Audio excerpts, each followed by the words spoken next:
Locker podcast show. I don't know. We haven't gotten there yet. He's Tom. I'm Chuck. That's weird. It's interesting. I don't know. It's gonna take some practice. Because like, what is it? It's Warlocker Live, and then what is this? Just the Warlocker, and then we have the War Stories branding still. Well, yeah, we have to change that. We don't have the new branding. It's gonna be pretty cool. I'm thinking maybe we keep the "With Your Shielder on It" still, because I like that slogan. I think it's still fitting. Well, no, I mean, that's just the sign off, right? Like that's all good to keep that. Yeah.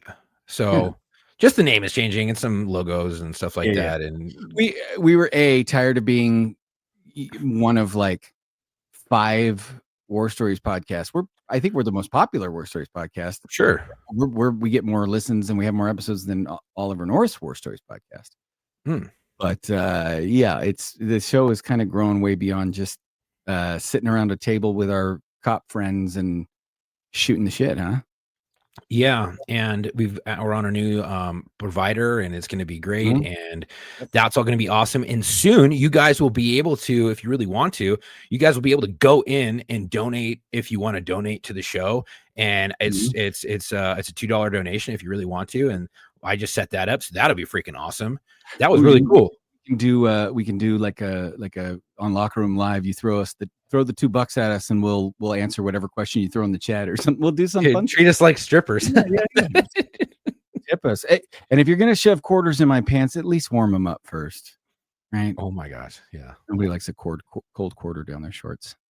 Anyway, this week is an interview. Well, it's our interview. Seriously, dude, I am looking so forward to this. Chuck was doing the briefing as he does, his duties on telling our guests, what to expect and do they have a dedication and yada, yada, yada. And I came in, like rushed in from my office and slid into home base a few minutes late and changed my clothes and grabbed a drink because, we love our True Lies to go with strong drinks. So if we're going to lie to each other and tell each other a bunch of bullshit, and at least we should, pour a cocktail or two once in a while. But I slid in a little late and caught the tail end of Chuck briefing these two gentlemen, and I cannot wait let's just get into it. So who do we have? Well, these two firecrackers is Jeff Miller and Nick Brokhausen. They're former Green Berets, and they're entrepreneurs. They're the authors of Vagabonds, Tourist in the Heart of Darkness. Jeff and Nick share a brotherhood, forged in battle. Their philosophy: where there's war, there's money to be made. They have recently joined Show Dog Studios as consultants. So these guys are awesome. And backstage, they were just ripping into it. I mean, they wondered where you went. They're like, I bet he went to go get some donuts because. Cops. Yeah, they were both cops and retired, but donuts are tasty. I'll bite into that stereotype for sure. Yeah. I love donuts. Come on. Do you know how many times I ate a donut in a uniform? Every day. Well, let's ask Jeff and Nick how many times they have had donuts in uniform. Gentlemen, how are you? How are you? We're fine. How are you? Welcome to the show. Great. Welcome to the show. I'm better than I have any right to be, right? If I were any better, it'd be twins, right? Yeah. Now, do I have it right? Jeff is in the black vest. Oh no, okay. Let me reverse this so our audience knows. Jeff is in the hat. Nick is in the black. Nick is which is unusual for Nick because he's usually pretty far in the red, actually, man. We're already falling off the rails, and I love it. So let me change the order of the names here. So now they are in the right order. So if you are watching this on YouTube, the name on the left corresponds with the face on the left, and the name on the right corresponds with the face on the right. So that's going to be how I remember it. Welcome, gentlemen. We really appreciate you coming on the show. Chuck, why don't you tell us about how we got in touch with Nick and Jeff, and then we'll jump into how you guys ended up sitting next to each other with all these shared stories and able to break each other's balls so beautifully. This is the kind of friendship I aspire to have. Just saying. No, you don't. We've been together so long. We're like a bad marriage that works. That's hilarious. That's good friendship. That's why you guys look so young in your long years. I had this conversation with a relative of mine who was, we were discussing gay versus straight relationships, and she goes, "Well, you can have a same-sex relationship that's romantic, but there's no sex involved." And I went, "If there's no sex involved, it's called a friendship." Yeah. I've had a lot of opposite sex relationships like that Right. in my life. Never a same-sex one, but I am willing to learn. Well, I'm a quick study. It sounds like my marriage. Boom. I'm just kidding. So now, gentlemen, tell us about your service history and how you ended up there. How you ended up serving. What each one of you? Is your story similar, different? Did you grow up together? Completely different. Completely different. And since you don't want to go on for more than an hour, it's going to have to be super abbreviated. But I go for it. This is your. Well, you want to go first? I went first last time. I don't want to be point. Nobody wants to be point. All right. No, you know what? Okay, I will tell you this, boys. In the police world, you do. You don't want to be the third man. That's what third man. We're not even going to let the third man out of the bathroom where we locked him up before this started. I grew up around the country a bit because my father got moved around. My father was a cop to start out with. He was a San Francisco detective. He got a master's degree in criminology from Berkeley. During World War II, he was a chief of police for the police force that guarded all the Japanese relocation centers. Manzanar and whatnot? Far enough away in the What? Your phone. Here, let me shut that. It's Nick's got the loudest, because he can't hear anything, so he's got the loudest telephone ring in the world. It's in a drawer under a pile of clothes in the other room, and it's still that loud. Yeah. Anyway, so I'll continue with mine until he gets back. Here he comes.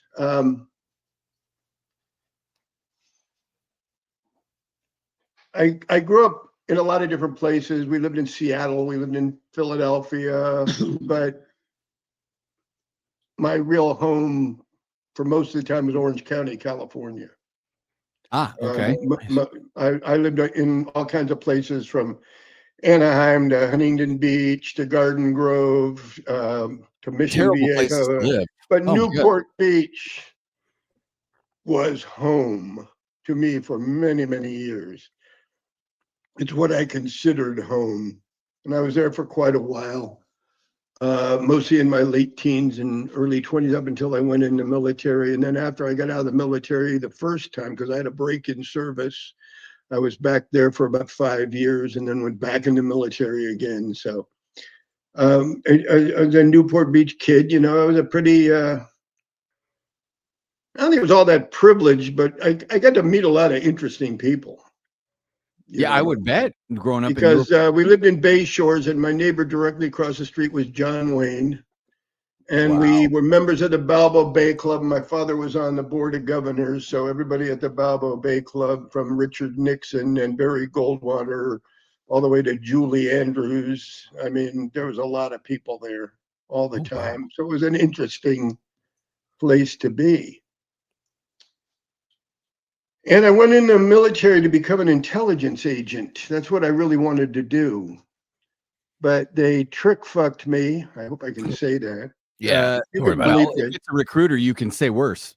At the AFE station and conned me into taking a temporary thing as a supply clerk that I could change later. Of course. Only to immediately discover I couldn't change it later. Yeah. Right. So I went and trained to be an ordnance supply parts specialist. Got sent back to Fort Ord, California to Combat Development Command. And while I was there, I ran into the Special Forces recruiter. And he talked me into trying out and taking the tests. And at first, he came back with, "Oh, you got these amazing test scores, so we really want you to come to Special Forces." And I said, "Great." He said, "Unfortunately, your vision isn't good enough, so you can't come." I'm like, "Well, then why did you even... Why did you call me?" He said, Oh my gosh.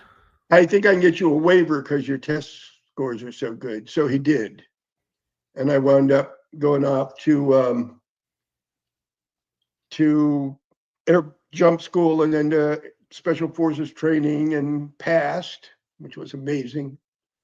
Got sent to the 6th Special Forces group, and shortly thereafter, they had a guy from the Pentagon, a colonel, down there looking for an NCO for his team.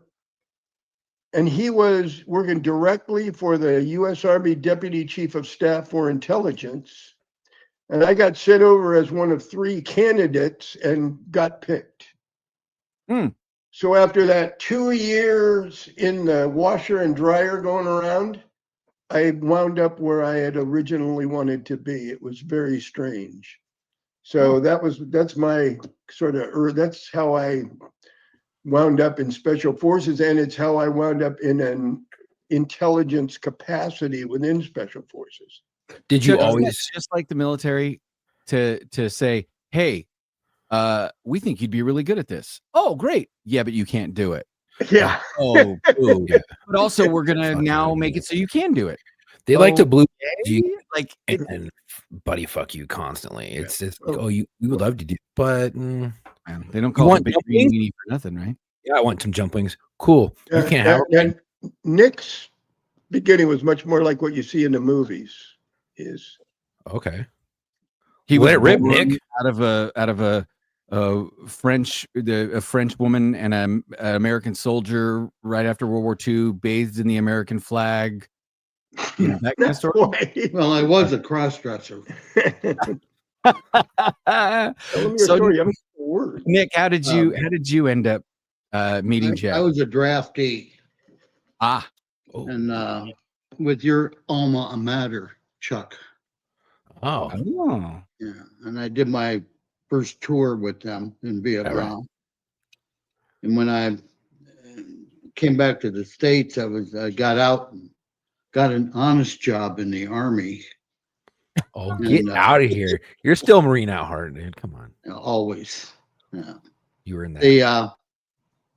I went to Special Forces training in 1969, 68, 69. Went through the selection course, finished up the selection course, went to the 6th Special Forces group, which in those days, the 6th group was basically the waiting room for people coming back from Vietnam or going to Vietnam. Oh, wow. And you did the normal Special Forces things. You went on, exercises, you went on mobile training teams and that, and then you'd get plucked, put on a levee, and you went back to Vietnam or went to Vietnam your first time. So I went to Vietnam, and I was in an outfit called MACV SOG. You're kidding. Well, I wish I was. Yeah. Okay. Yeah. I probably should admit this, but that gives me a semi because the guys of MACV SOG, man, you guys, whew, Nick, I deliberately went out, and the SOG knife company makes a knife right now called the Covington 2.0. Right, Covington, yeah. They basically made or reissued the old MACV SOG combat knife, and you guys, man, I'm can't wait to hear. So how do you end up in MACV SOG, and are the stories true? We called it getting sentenced to MACV SOG. Really? Yeah, well, it's I try to explain this to the younger generations. They go, wow, what kind of special schools did you go to? How'd you qualify? What was the interviews like? Yeah, no, they don't. It was just another Special Forces assignment. Right. They needed bodies, and they were looking for people that fit a particular format, and that you got picked, and you went there, and it was an all volunteer outfit, which I found out after I got there, but. You got voluntold? You got voluntold? Got what? You got voluntold. In other words, voluntold, yeah. Voluntold, that's a good word. Like yeah. I was supposed to go to the Mike Force, when I went back over in that. And I like the Mike Force because the NBA have 280 other guys they shoot at, as opposed to 6 guys. So, and for people that don't know, MACV SOG was a strategic reconnaissance unit. Normally 1 to 2 to 3 Americans and 5 to 8 Montagnard tribesmen on each team. And the teams are named after snakes or tools or whatever. And my team was RT Habu. And I was very fortunate. When I first got to the team, I'd been down south doing something else, and I got sent up to CCN. And the guy that actually was the 1-0 was a guy named Snake Adams. And his mom got real sick, so he got sent home on emergency leave. And another guy named Danzer took over. And they had a mission right after that, and he got blown off the top of a cliff. He was holding the radio, calling in airstrikes, and thanks. Thank you.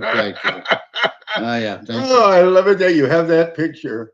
I was an excellent detective. It took me about 65 Believe seconds. me, it's a family heirloom. So is the necktie. So for those of you who are listening and not watching, this is a picture one of my relatives spent World War II under that helmet. So no shit. Yeah, so I had it. My mom sent it over to me when I was at CCN. Gentlemen, can I interrupt you 1 second, just because a lot of people are probably not going to understand what MACV SOG is? Can I just tell everyone what it is real quick? It was a top secret joint unconventional warfare task force created on 24th January 1964 by the Joint Chiefs of Staffs. It consisted of the United States Army Special Forces, the United States Navy SEALs, Marine Corps Force Reconnaissance, United States Air Force, and Central Intelligence Agency. So I'm assuming all those guys got plucked in and brought in for handpicked specifically for that. That's a pretty badass unit. I'm just saying. I mean, you said your eyes were being sentenced there, but reading it, it sounds super sexy. Just that's for everyone. I did the numbers once. In the 9 years of its existence, the actual TO&E, Table of Organization and Equipment, called for 1,174 Americans. That were there. That included the staff and the ash and trash, the clerks. So the guys that actually ran what we called the Hatchet Force, which was an exploitation company, and the guys who ran recon. Probably numbered around 300 individuals that actually ran ground combat operations on the ground. That doesn't count the Montagnards, who were the bulk of the force. Out of that number, less than half of us survived the war. Wow. We had people, you can look this up. We had a 100% casualty rate. We were the most decorated unit in that's Eldon with my helmet on. Yeah, that's a 2-star general. Not at the time the picture was taken, but staff sergeant. Then he eventually became the commander of Delta and of. So that's what I wanted to ask about, because this doesn't look like you. It doesn't look like the picture. No, he borrowed my helmet, but they were doing a bright light. But that is a cut down RPK, right? RPD. RPD? Okay. Yeah. Saw it up in front of the barrel or the gas port and that, and it drops the weight down fully loaded to around 12.5 pounds. Wow. So a lot better than carrying that pig around the M60. Yeah. So you guys were flying by the seat of your pants, essentially. Pretty much. Well, everything evolved as you were doing it. You either learned or you died. It was as simple as that. You either adapted to the enemy's tactics or you just disappeared. So, where did he get all these pictures? I don't know. They're on the internet, I guess. Hunt these guys down afterwards. Yeah. So it was. You know what? If you get me, you get me, and I'll be honored that you're the one that gets me. But good luck. Yeah, well, great. I love the attitude. Yeah, They might be keepers. it's another. So it was. I wish you good fortune in the wars to come, right? You just always wish them the best. So Go ahead. I did a year, and I signed for another extension for another year. And about halfway through the extension, they threw me out of the country. They basically closed the project two or 3 months later. I Really? left in March of 72, and they closed it, I think, in May. Yeah, But it was essential. Go Go ahead. ahead. No, I was just going to ask, was MACV SOG, from my understanding, was one of the first pieces of American, other than, the guys from the agency who went over there in Hawaiian shirts and jeans. MACV SOG was one of the first elements to go in country, were they not? They were formed in 1964. Right. And it was strategic intelligence, basically strategic recon. They were one of the first units to go into other countries. Right. That's, no. What are you talking about? Yeah. We never went anywhere else. We never went anywhere else. We have a smaller group of veterans within our organization, and that was all the guys that ran in Laos, which I'm proud to be a member of. Well, we ran the same type of missions in Laos. The whole idea was to get in amongst them where their logistic chains were, and to disrupt those logistic chains so that they couldn't, face with large number of troops and equipment and that. And we did a good job of that. We were the first ones to use combined arms using air cover surgically and precisely. We used B-52s, arc lights we go in, find a concentration, find their base camps, get inside, try and, locate where everything is, and then pull back, and they bring in an arc light and just bomb the hell out of it. Or when you were actually running a mission, we used a lot of TAC air. That's really the reason that we survived. Those that did was the air support that we had. And we had priority on anything flying over Vietnam. Oh, wow. If you declared a team member, I pulled part of the air package off of the Bob Hope show because I got my tit in a ringer, and they were the closest air cover that they had, Cobras at that time. Wow. So I went from there. I left and went back to Fort Devens, and that's where we met. Yeah. Well, actually, we met in Germany. He was stationed in Berlin, and I was stationed at Fort Devens.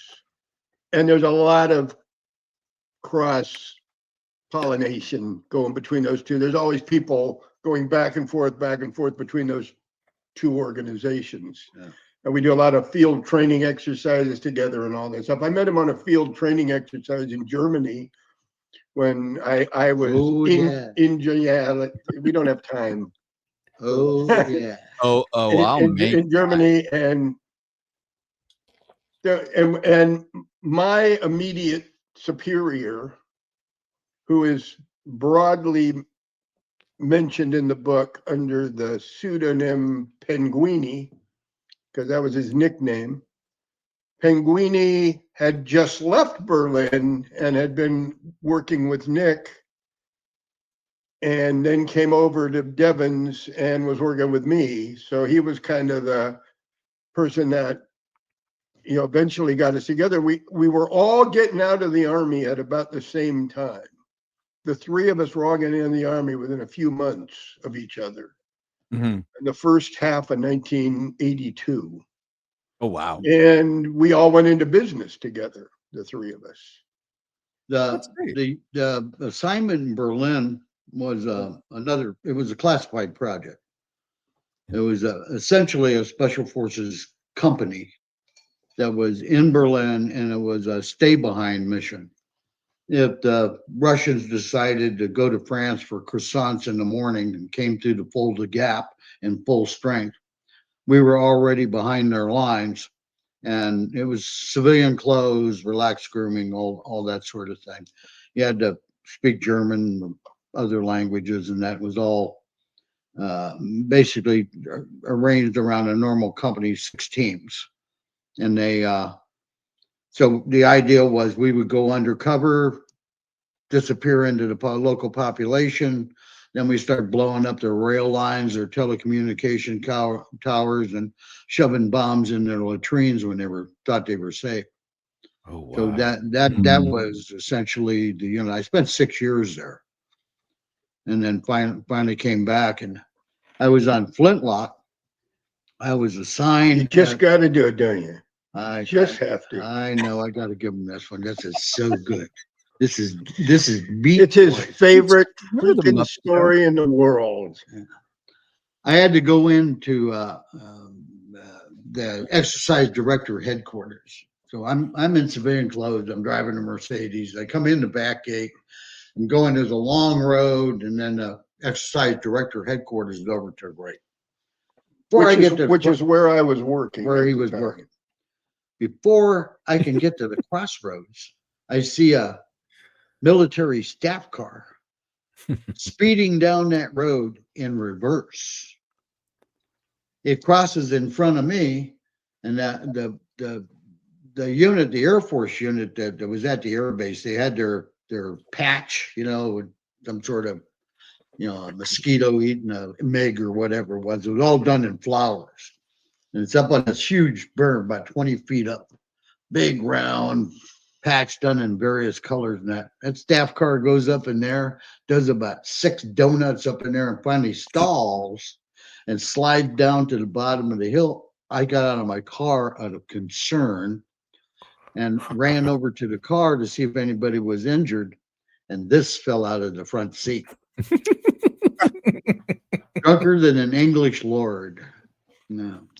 That's how I met him. Been at a beer fest in Stuttgart and met a very nice young woman who needed a ride back to Echterdingen because her father was stationed there. I found out later he was actually the base commander there. Yes. I found this. I found this out when I looked in the back seat, and I said, "She looks like a teenager." No, she's 19. Who told you that? Her? She goes, and she looks up at the berm and all the flowers and everything. She goes, "Oh, Daddy's gonna be mad." Oh shit. That's amazing. So there was in my severely inebriated state, I came across a green car with U.S. Army stenciled on it with I'm in the Army. Keys in the ignition. And I figured the car's in the Army. I'm in the Army. Obviously, it's mine. So I took it. You're the reason why we have safety briefs. And why they have HR. Okay, but here's the thing, man. Chuck, from police work. I'm going to tell you, well, no, they have HR because of women. Before women in the workplace, it was just called personnel. We didn't have to have human resources and counseling, right? But I just find it hilarious that you guys, your stories, Chuck, police departments, military, like the stories of how they treat you, how you get fucked over, how you just make the best of a shit sandwich. It never changes. It's all the same. And it sounds like you guys had your fair share. So was it instant friendship, or did you guys have to get in a little dust up first, or how did that work? No, we never got in a dust up, but it wasn't instant friendship, I wouldn't say. It was a pinguini that held it together in the early days because we both trusted him. We called him Pinguini because he walked like an emperor penguin, yeah. Yeah. So and he was a really advanced martial artist. Oh yeah. His brother was Elvis Presley's bodyguard. No shit. Oh shit. Yeah. And we know how Elvis loved martial arts. Oh yeah. Well, his brother was Elvis's main teacher too. David is the grand master of Kempo karate. Nice. Still a good friend.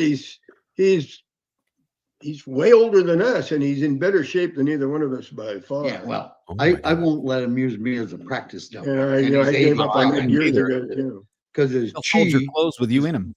Strong enough to hurt you. Oh he did a thing with me that I was being the dummy holding a 9mm pistol on him, and he was showing how to take it away, and he knocked it out of my hand, and it did a single turn in the air and hit me right there, right on the atom. And I talk like this. Is he related to freaking Chuck Norris? Huh? Like as a distant relative? Chuck. We know Chuck. He was at the grand opening of the first office that we opened in Huntington Beach, California. Oh my gosh. Chuck was friends with our friend Fred Brewster. And Fred Brewster was the martial artist you don't hear about, but who all the other martial artists were terrified of. Right.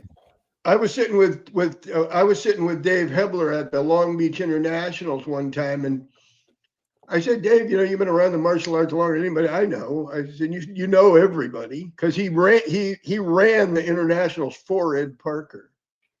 I said, who's the best martial artist? Who's the best? Everybody's got a theory about who's the best. Who's the best? He said, Jeff, it depends on what you're talking about. Sure. You're talking about fighting in the ring in a controlled environment. The two best I've ever seen was Chuck Norris and Mike Stone. Whoa. Yeah, Chuck. But there's not a martial artist in this building who would go out in the back alley with Fred Brewster. And I've heard Chuck Norris say the same thing. Oh, wow. Freddie, first of all, Fred's Hawaiian, and he looks just like Frankenstein. Yes. The only thing missing are the copper lugs sticking out of his neck. 6'5", 240 to 260, depending on what kind of mood he's in. And he's going to be 90 next year, and he still gets in fights. No way. And he wears a hairpiece, and he's never lost it in a fight. Yeah. When the UFC first started, he was given seminars at that gym down in Huntington Beach where Tito and Tank Adams and all those guys came out of. Yeah, right. He called me on the phone one day, and he goes, because I was rooming with him. We had at Park Newport in Newport Beach, we had an apartment together. And he said, I'm not going to be back for a while. Will you tell my girlfriend at the time, who later became his wife?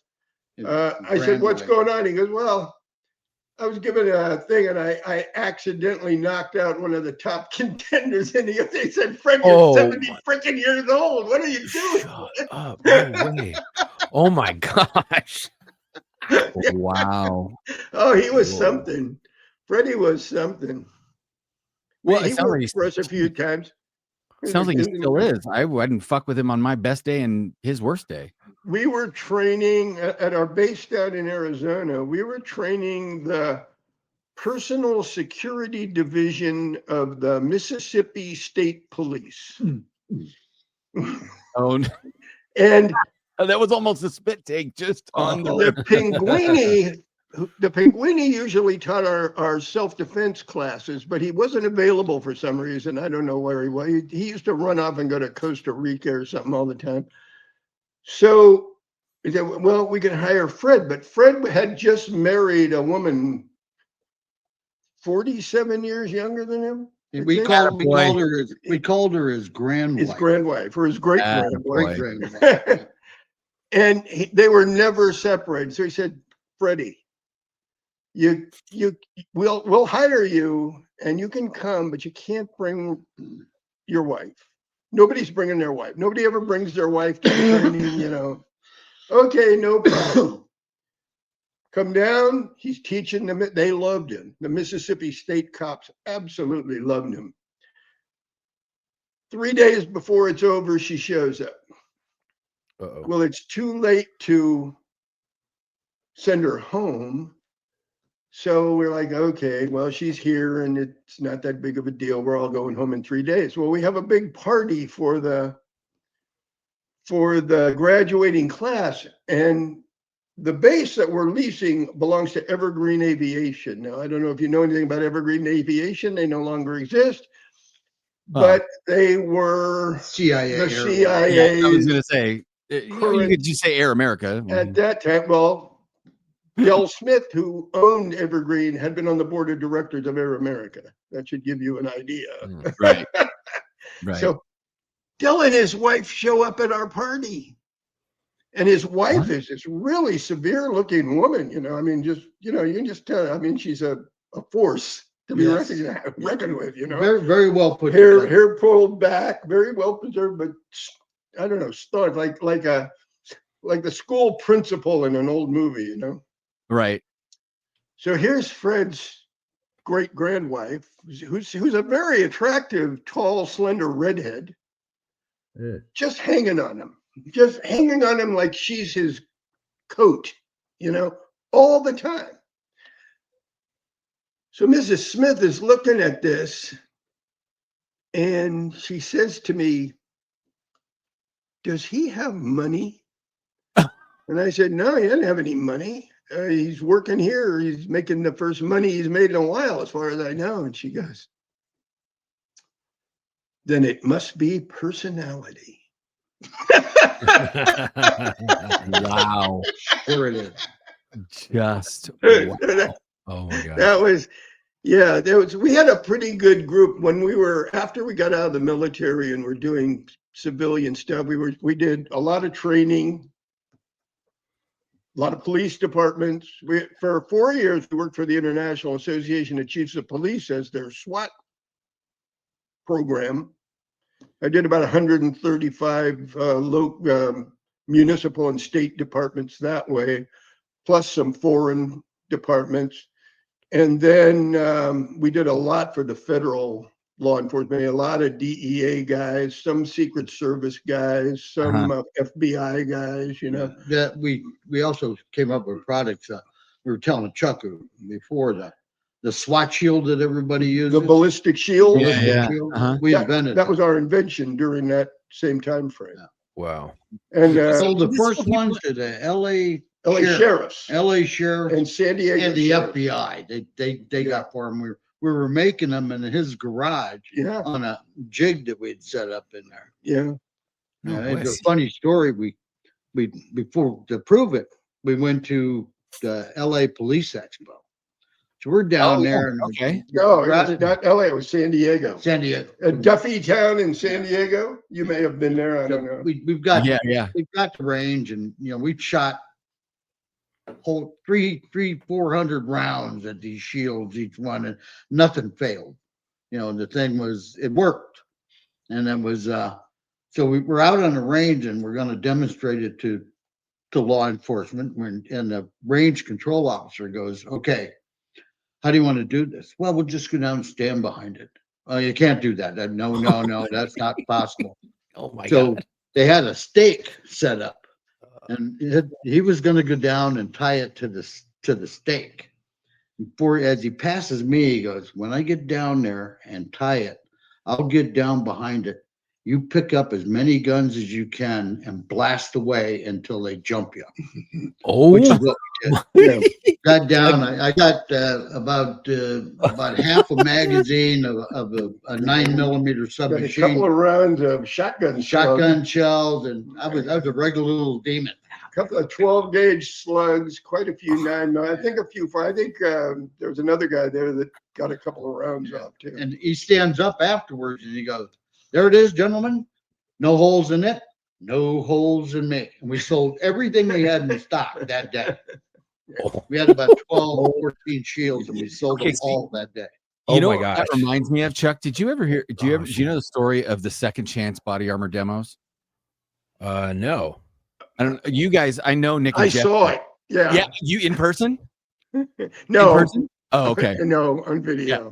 So, Chuck, just so you know, okay.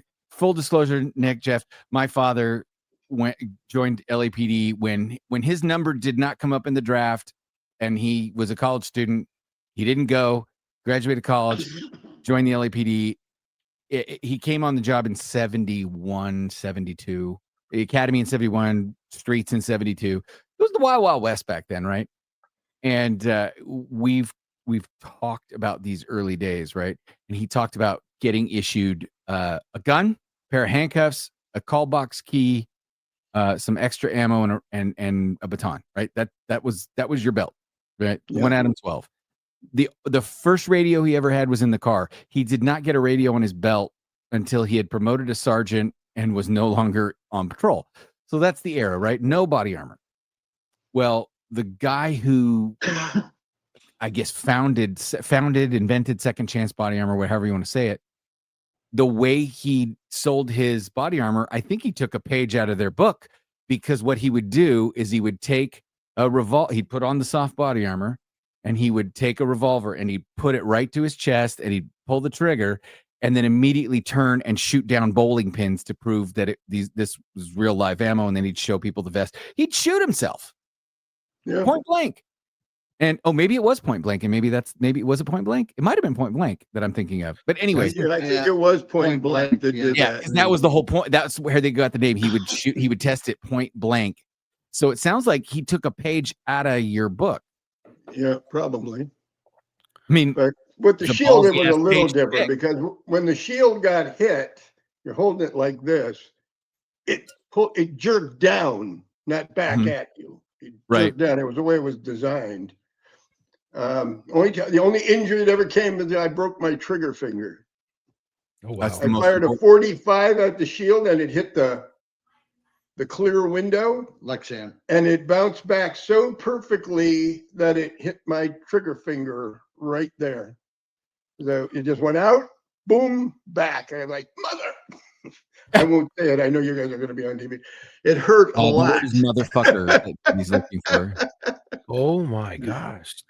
So anyway, wow. Yeah, so we did a lot of work. We did a lot of work with law enforcement, and we did a lot of work for which we could have been arrested by law enforcement. Strong like ox, a balanced life. Strong like ox, smart like tractor. Yeah.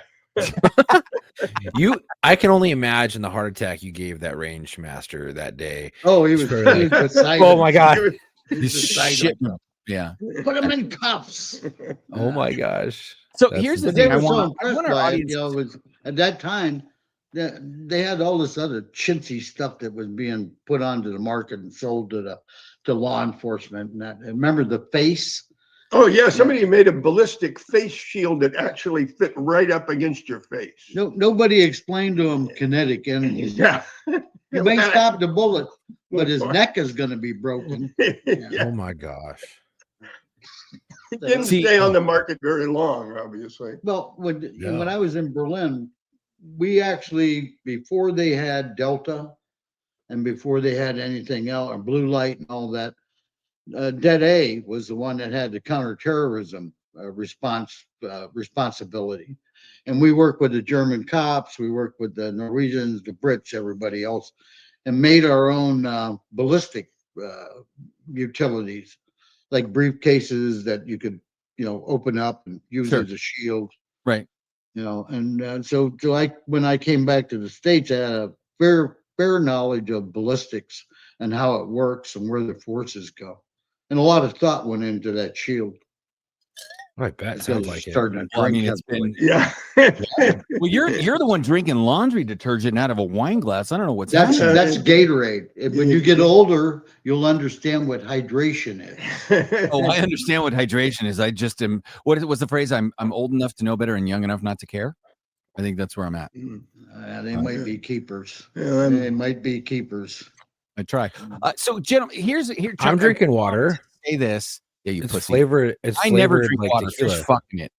Have you ever seen a fish crawl out of a lake and take a shit? No, you have not. So, so gentlemen, I want our audience to understand something, and I was hoping you could shed some light, or maybe tell us a story or two that kind of pertains to this, because you said something and you kind of glanced by it, and I've been so enjoying the tales you've been regaling us with, but I still want to circle back to something you said about, these young guys that come up to you and they ask, what was the testing process like?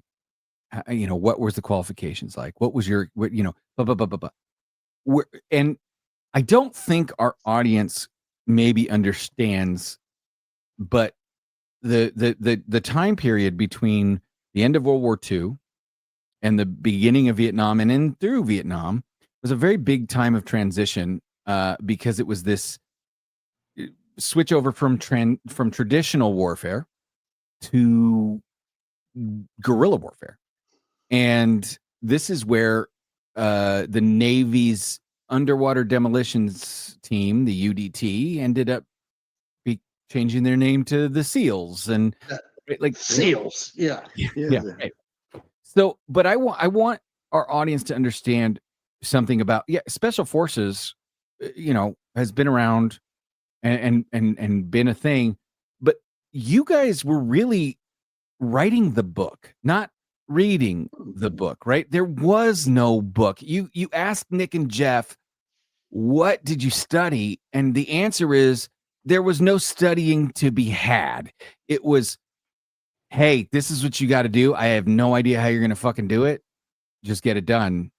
And you guys kind of we ran in Vietnam. We ran what was called a 1-0 school. Okay. Which was made up of experienced 1-0. 1-0 was a recon team leader, and 1-1 was the assistant leader, and 1-2 was the other American. And that was run in Longtan, and it was staffed by former 1-0s that had run recon for a long time. And it was basically lessons learned. How do you run recon? In order to run in Laos, you had to have graduated from the 1-0 school before they allow you to go run in Laos and that. And it was all a collection of lessons learned. How do we do things? How do you call in airstrikes close in on you? How do you use overlapping fires? How do you do a wiretap on a coaxial cable? We did a lot of things. We tapped their communications. We captured prisoners. Doing a prisoner snatch is an art into itself. Trying to take somebody out. A simple thing like doing a demo ambush and setting up claymores on a trail. You got a trail curves like that. You put claymore here facing down the trail and a claymore here facing back the trail. And you wait for a column of troops to come up. And then you set the claymores off. If you've done it right, the backblast from those claymores will knock everybody out here and kill everybody else, front and rear. Oh, bummer. And how we decided to do that and found out how to do. Well, we practiced on ourselves, and then we found a better way was take a 50-gallon or 50 caliber ammo can and put a light bulb in it.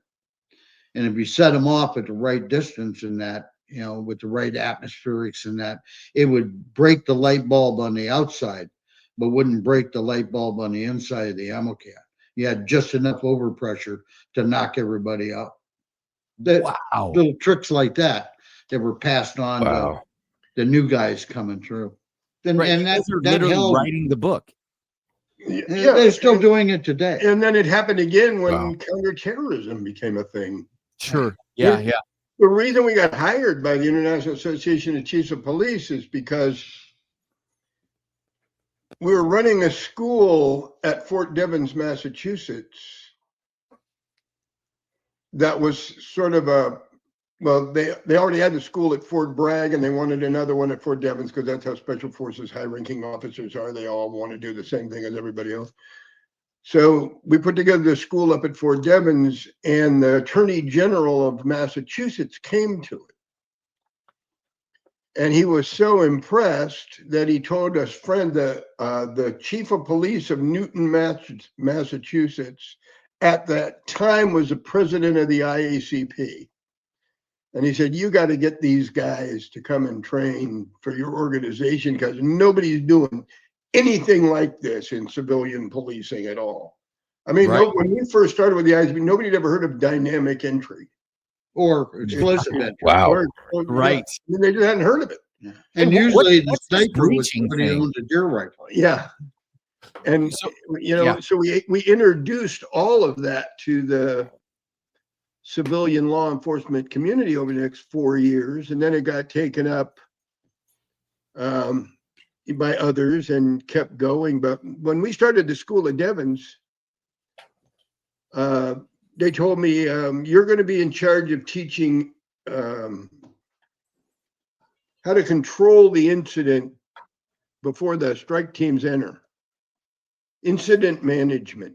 Right. There was no book of any kind in the civilian world, the military world, the law enforcement world about it was just invented. It was all invented. What do you do with the press? What do you do with the medics?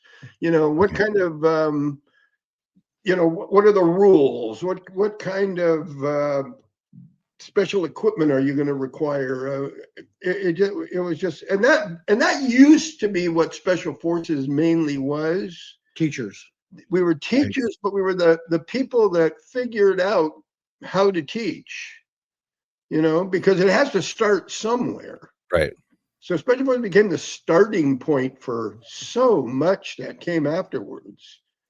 And it was great in our day because we were jacks of all trades, basically. They didn't have all these specialized units that only did one thing. We were expected to be able to do everything.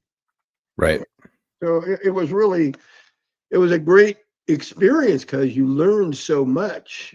And you were with a group of guys, every one of them had some special skill that was theirs and everybody else could learn from it, and they're all different, so it was a great place to be in the 1960s and 70s. Chuck, you know what this reminds me of? Wow. Yeah, what? This reminds me of, so I don't know, gentlemen, you may already be familiar with this. I wouldn't be surprised if you were like, oh, motherfucker, we taught them what's up. So sometime in the 60s, there was a little known group called the Black Panthers and another little known group called the SLA. And see? And the fine men of the Los Angeles Police Department encountered some resistance that it turns out wheel guns were not, 38 wheel guns were not sufficient for. Mm-hmm. And a young man who was on the LAPD at the time, I think he was in an inspector rank at the time, who had previously been William Parker's driver. So Bill Parker, Parker Center, greatest reform chief in the history of Los Angeles PD. Like if you wouldn't have Dragnet and you wouldn't have Adam 12 if it weren't for William. William H. Parker took the Los Angeles Police Department from a corrupt good old boy network and turned it into a professional, high and tight military organization. And those fucking guys under Parker's regime were squared away. Parker had a young driver named Daryl Gates. When Daryl Gates was a sergeant, he was one of my father's best friends. Daryl Gates. Well, then your father. That's how I got the job being on the 1984 Olympic Security Committee. Okay, so Jesus Christ, this is such a small world because my dad worked 84. Anyway, your dad might have known my dad. It's entirely possible. It's entirely possible. So, Daryl Gates learned at the feet of William H. Parker, and sometime after Black Panther and SLA, he goes, this ain't gonna fucking work. We need something better. And a bunch of Vietnam vets with some really special training that sounds like they made up while in country said, you know what, we can bring some shit from home and, do things like, oh, I don't know, take a little telescoping wand and put a mirror on it and look around the corner. And Gates was like, hey, let's come up with this special team. And he pitched it to the chief at the time, who was not Parker, Ed Davis. And he said, we'll call it the Special Weapons Attack Team. And Ed Davis said, I like everything but attack. And he said, well, how about Special Weapons and Tactics? And we'll call it SWAT. And Daryl Gates pitched it. Ed Davis bought onto it. And the beginnings of SWAT was LAPD cops who had been trained by Nick and Jeff, apparently, to do the things that they were doing in innovation of tactics, but do it in the police urban environment. Correct? Yeah. Well, when we left the IACP, the guy that took over the course of instruction that we'd been teaching was a LAPD sergeant. Well, what was his name? Preciado. Yeah. I think it's Sergeant Preciado. Preciado. Yeah. Yeah. So it Carolina, but in 1984, I was a special security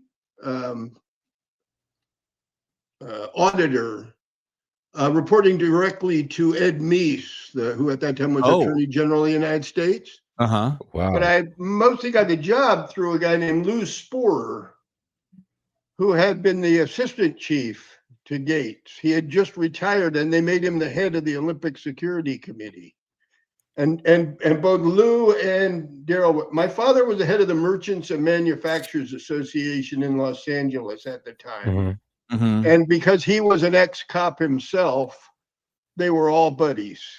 So if your father was in that milieu, they probably crossed paths. So I can tell you that my father came on the job in 72, and by 74 or 5, he was on Metro Division. Yeah. And then when he promoted out of Metro to sergeant, he worked a bunch of different assignments, and then eventually worked IAD, and then went and worked the Olympics the whole time. I shit you not, gentlemen. My wife still wears her LAPD Olympics commemorative. What is your father's last name? Gandy, like Gandy. That sounds familiar. Well, I wouldn't surprise me. It might have been the arresting officer. Yeah, because it was on your bail slip. The crux of my audit was the FBI and the LAPD have got to start cooperating and get off each other's ass. Oh, no shit. My dad told me. And that was the report that went into Ed Meese. Yeah. And he actually called the leadership together back in Washington and gave them a finger waving about you guys need to cooperate better. I love based that. on my input. So my dad, I mean, you're right, because my dad grew up telling me that the FBI stood for famous but incompetent. we did a lot of this after we got out of the service. The book Vagabonds, pretty much detailed. We did kidnap recoveries of in different countries. We trained police forces in different countries and took all that knowledge and applied it to teaching other people how to do the same things that we do here in the States. It was very successful. Wasn't as monetarily as successful as we wanted to. Intermittently it was, but then we'd spend it all and start from zero again. But that's the way that kind of lifestyle works, That funny law enforcement. Well, so gentlemen, we are running out of time and we have to get to your dedication. But before we get to the dedication, because I know you guys both have one, I have two very, very I guess to me they're special. To you they might mean fuck all, but requests. The first is I would absolutely love to have you guys come back on, because I feel like we have just scratched the surface of the things that you guys talk about in your book. And I want people, again, my second thing is about this book. It's Vagabonds, Tourists in the Heart of Darkness, which kudos to whoever the hell came up with that title for you guys, because clearly I know it wasn't you two. We did. No, really he came up with Vagabonds. I came up with Tourists in the Heart of Darkness. We argued about what to call it and decided to use them both. Yeah, because it's a great title and subtitle. That's great. Like, Jesus Christ, you guys are like peanut butter and jelly. What the fuck is going? Like laced with cyanide, but still peanut butter and jelly. And so I just want people to go out and buy this book and read it. And I want to ask you guys, my first question is, if I buy the book and send it to you and pay for the shipping and stuff, would you please sign it and send it back? I would. Let us talk it over. Yeah. Yeah, of course. Cute. Of course we would. All right. We'd be more than happy to sign it for you. Actually, I'll be in LA over Christmas. Well, Chuck, maybe you can get the books and go meet up, have a drink, and get the signed copies and take a picture. I would love that. Yeah, I'll give you guys my cell phone number offline, and you text me when you guys are out here or call me, and I'll come out and meet you. This is a trap. Well, this is a trap. I'll be in Orange County. My son is the general manager at a Balboa Yacht Club. Oh, Jesus Christ. So Okay. I will be down acting like somebody at the yacht club part of the time that I'm there. We should I would don't. say the word. Oh, I'll yeah, put my and boat shoes on and I'll come on down. One Yes. thing that we'd like to mention, and I got a little memo from the studio that I'm not supposed to talk about anything that hasn't been announced yet, but this was Well, then by all announced means, talk about it here. This was announced in Variety, so Okay. it's a safe thing. Vagabonds is going to be used as the basis for a streaming series. Really? And the streaming series right now is going under the working title American Ronin. You can see our Japanese swords. American Ronin, and there's an AmericanRonin.com that you can look up. It's a studio in Franklin, Tennessee, which is why we live here, called Show Dog Studios. Okay. And we're working away on that. We're also consultants for 2 other projects from that studio, but I don't know how much we're allowed to talk about them, so I'll be safe. I don't want to get you into trouble, but we'll tease that for the next time, because that is why I did want you to come back on. I'm going to throw out a name because we had this gentleman on our show and I love him. I worked with his daughter. If you could believe it, his daughter was a gal who went to medical school, became a doctor, and then decided, fuck this medicine shit. I'm going to go be a cop and a probation officer. Really? And strapped on a vest and a gun and went out and played, in the streets with me, arresting bad guys. Her father, however, Kenneth Carlton of the U.S. Army Air Cavalry, was a Huey pilot, gunship pilot, who came on our show and told us some amazing stories, and is probably, other than you two, the least apologetic Vietnam veteran I've ever met in my life, which was amazing and awesome. But I would first of all, I would pay any price to have you two and him on the same show, and Chuck and I will literally just sit back and eat popcorn and listen to you motherfuckers talk shit. Oh, absolutely. However, we definitely would love to have you back on the show and talk more.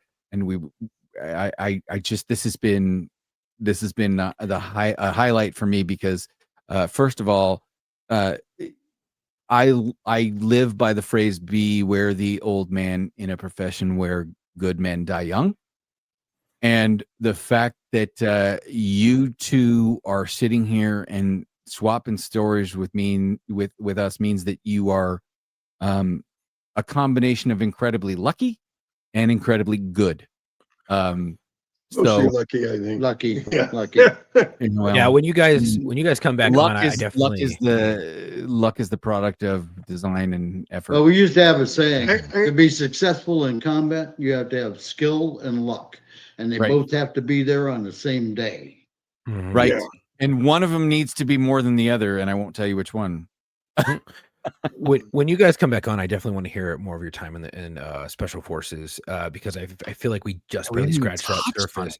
And I think it's, you got to remember so how old we are. We got 60 years of stories. You're not going to get them into an hour. No. Have you ever heard the term superseding indictments? Yeah. Have you ever heard of statute of limitations?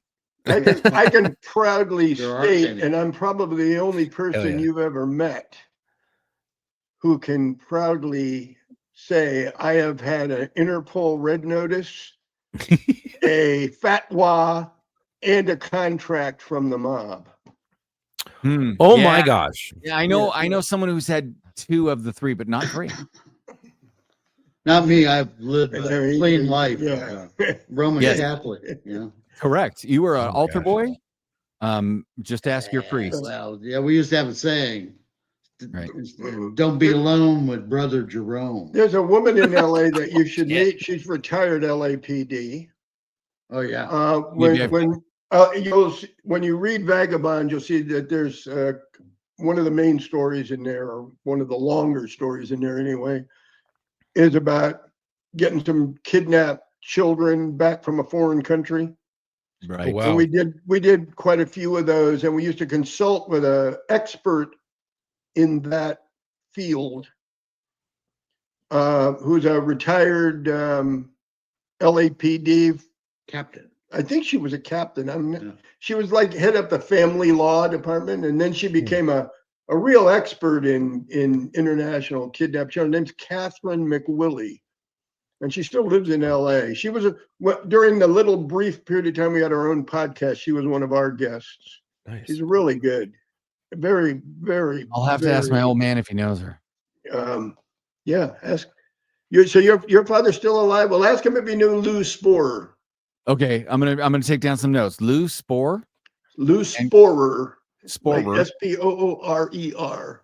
Okay. Sporer. Sporer and Catherine McWillie. Catherine McWillie, yeah. And then who is Lou the Olympics guy? Lou was the guy that retired immediately before the Olympics and then took charge of the Olympic Organizing Committee Security Detachment. Right. They said, hey, you can't work for LAPD and run this committee for a bunch of money. And he said, fine, I fucking quit and I'll take the money. Yeah, that's probably something like that. I wasn't there, but I don't blame him. Wouldn't be surprised. And Chuck, I'm going to give you my observations. You have a dark past.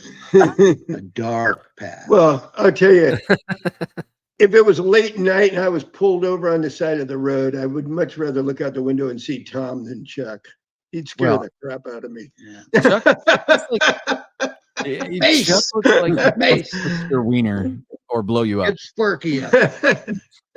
But here's the thing, gentlemen. I feel like we have spent. Did you guys watch? Chuck, did you watch the Muppet Show growing up? The what? The Muppet Show. Yeah, I mean, sure, yeah. Yeah, well, yeah. Yeah, what? Yeah, the two old guys in the balcony. Yeah, Statler and Waldorf. Yeah. You two are like Statler and Waldorf in the Special Forces. And I'm here for it because I would literally pay whatever it takes to fly out and have a drink with you two sons of bitches. We're going to get him a date with your cousin Hortense. That'll solve that. Yeah, man. Yeah, fly out now. Fly out anytime. We'll have a drink. Nick, you can't rape the willing. You know what I'm saying? Now, are you in the Southern California area right now? Chuck is. I am 90 minutes from Canada now. I am in North Idaho. I am in a brother there. Oh, really? Where?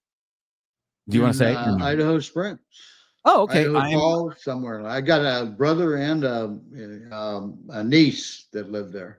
I am in the Coeur d'Alene area. And one of the guys that was in Special Projects, MACV SOG, he's the manager of a great big ranch up there in Idaho. Oh, wow. Ozer? Red Fern Ranch or something like that. Okay. Howard Sugar did the first high altitude, low opening combat jump out of CCC. Yeah. Wow. Guys, dude. When he was in his 40s. Awesome. We're going to go on forever. Gentlemen, you guys have your dedications, correct?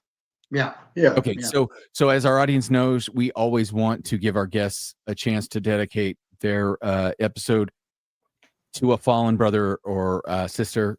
And because we have Nick and Jeff, we have two dedications. So Jeff, you went first on the how you got into the unit. Nick, would you like to go first on your dedication? Sure.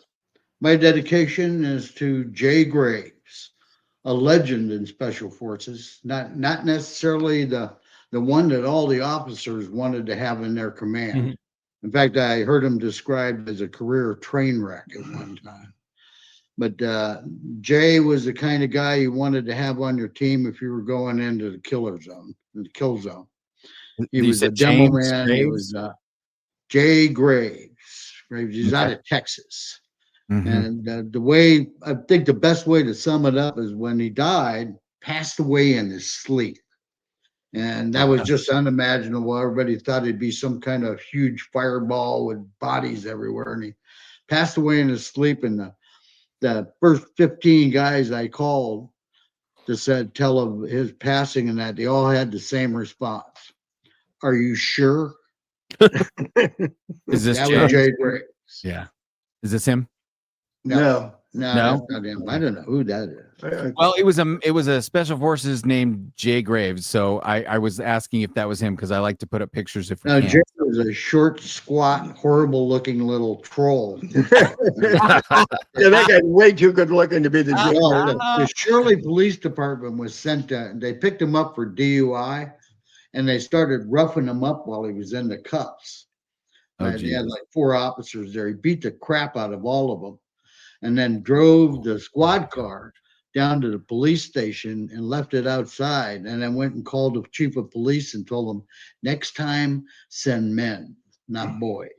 Oh my gosh, that's some fucking balls. Holy shit. Yeah, he was a first class maniac. Oh, Good man. Really good man. Jay was the guy that the wartime army can't live without, and the peacetime army can't live with. Right. Yeah. Oh my gosh. So what you're saying is when Jay got to whatever afterlife he went to, and I'm assuming by doing the Lord's work, he went to see the Lord. And when he got there, he goes, wait a minute, how did I get here? And St. Peter said, you died in your sleep. And Jay said, you motherfucker. Pretty close. That's pretty close. Pretty close. Pretty Yeah, close. I have heard that you can't get into Valhalla unless you die in combat. So I plan to fight every fucking nurse in my nursing home. So yeah, well, hopefully it'll involve a lot of hair whipping and clothes tearing. Yeah, I mean, if I'm any good at fighting, it will. All right. Well, okay. Nick, Jeff, it's yours. Your turn. Mine is going to one of the most selfless members of Special Forces I knew. And I'm going to try to do it without getting choked up. It's okay. He was a young kid when I met him. I was the intel sergeant on a team at Fort Devens. He came in as the junior demo man, an E5 right out of the training group. Brilliant in terms of demolitions, the most brilliant person I've ever met. Turns out his father had been a demolitions contractor in Rhode Island, and his name is Richard Ferguson. He died as Master Sergeant Richard Ferguson. He was out setting charges for his father when he was like 8 years old. And he knew everything there was to know. He worked his way all the way up to Master Sergeant. He had a team of his own after the 10th Group moved to Fort Carson, Colorado.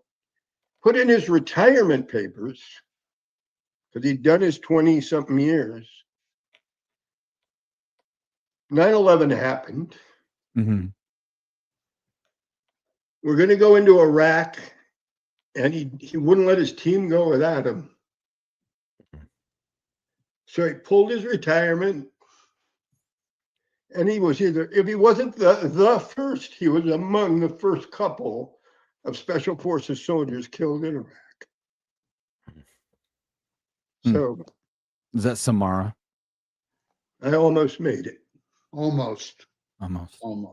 Fergie, we called him. Funniest guy ever. Always had either a story to tell or was in some predicament that you couldn't believe he got himself into. He was such a good demo man. It was said that he could blow the crystal off a watch and leave the hands running. Wow. Okay, Yeah. so I think, is it okay if I think I have a picture of yeah, put it up. We'll tell you if it's true or not. Okay, here we go. Yep. Yeah, that's Fergie. Fergie, man. That was before the arrest. He went to the CIA demolition school, and they didn't want to send him back.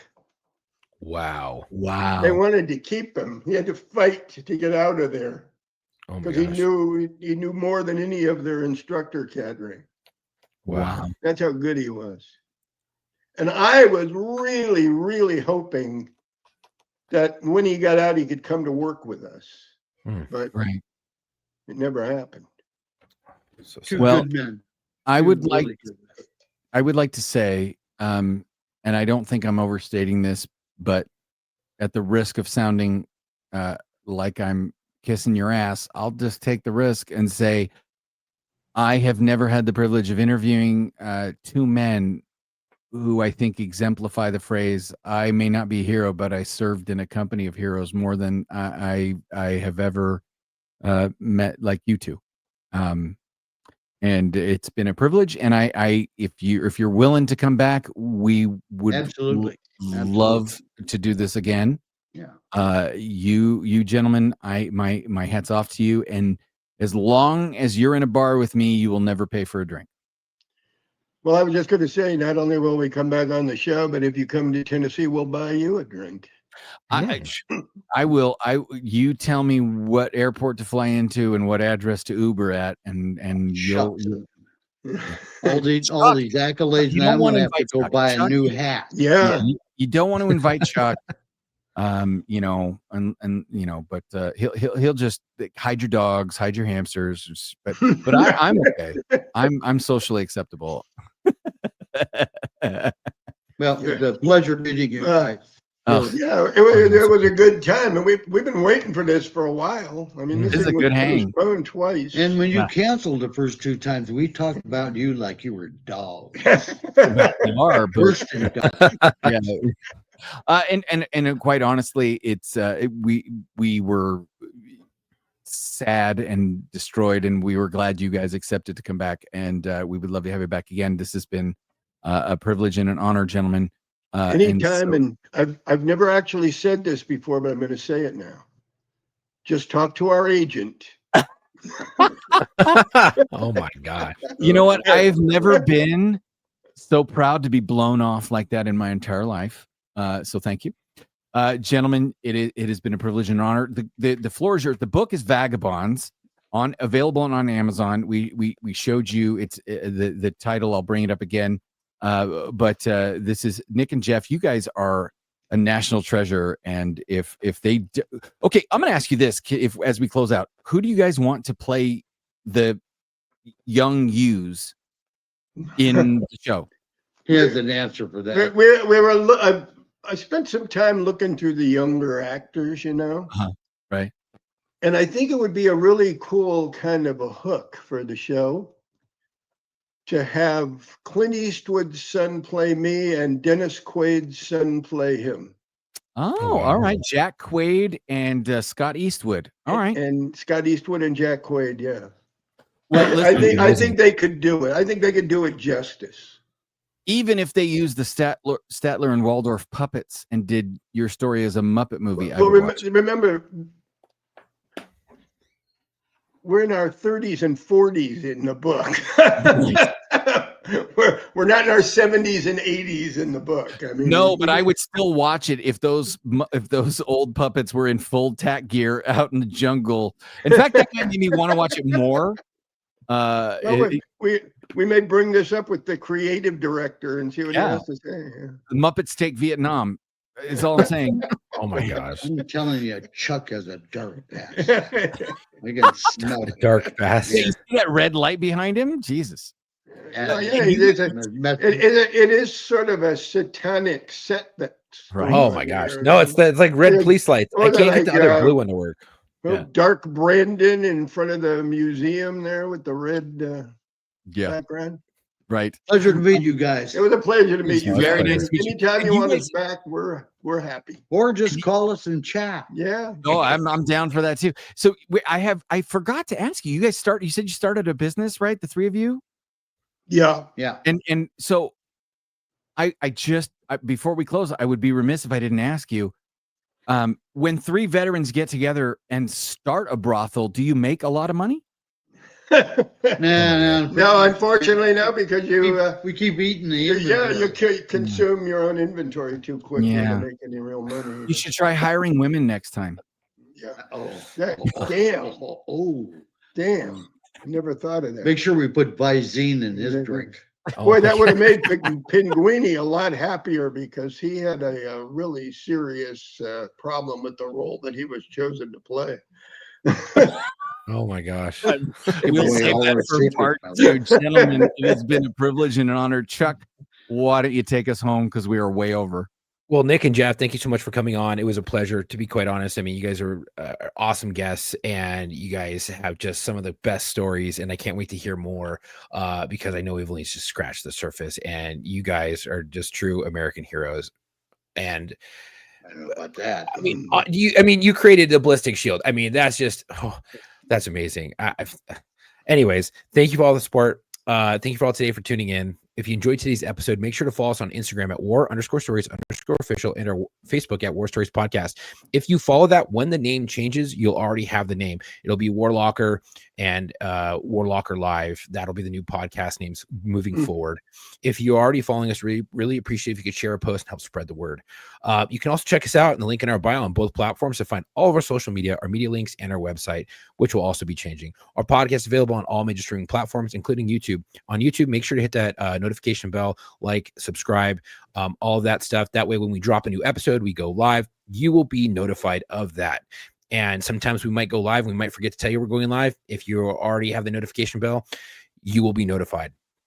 If you'd like to support us, head over to our website at www.warstoriesofficial.com. That's going to be changing. So if it's not up, it is what it is. When it comes back up, you'll be notified. Do you have a story to tell? Somebody does. We're always looking for law enforcement, veterans, corrections officers, dispatchers, firefighters, medics, ER docs, and ER nurses to feature on the show. If you're interested, please head over to linkedin.com/War Stories Podcast and share your story. You can also just message us on any of the platforms, and the producer will get back to you. And if you have a friend who you think would be a great fit, let them know about us and do the same stuff. Head over to LinkedIn, and that LinkedIn again is linkedin.com/War Stories Podcast. I'm sure that's going to change too. You can also support us on TikTok. That's very important. Please go to TikTok at www.tiktok.com/War Stories Locker Room. Chi-coms. Huh? I said support the Chi-coms. Why not? Fuck it. Well, I mean, it's a great place to go viral. It is what it is. I still think TikTok is a breath mint. Yeah. Lord wants you to give $1 and he wants you to use my ad. That's right.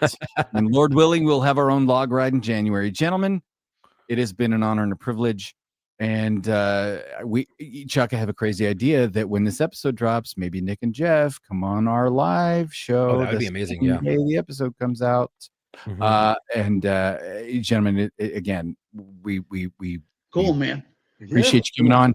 We'll let you go because we want to be respectful of your time. And to our audience, until our next episode, come home with your shield or on.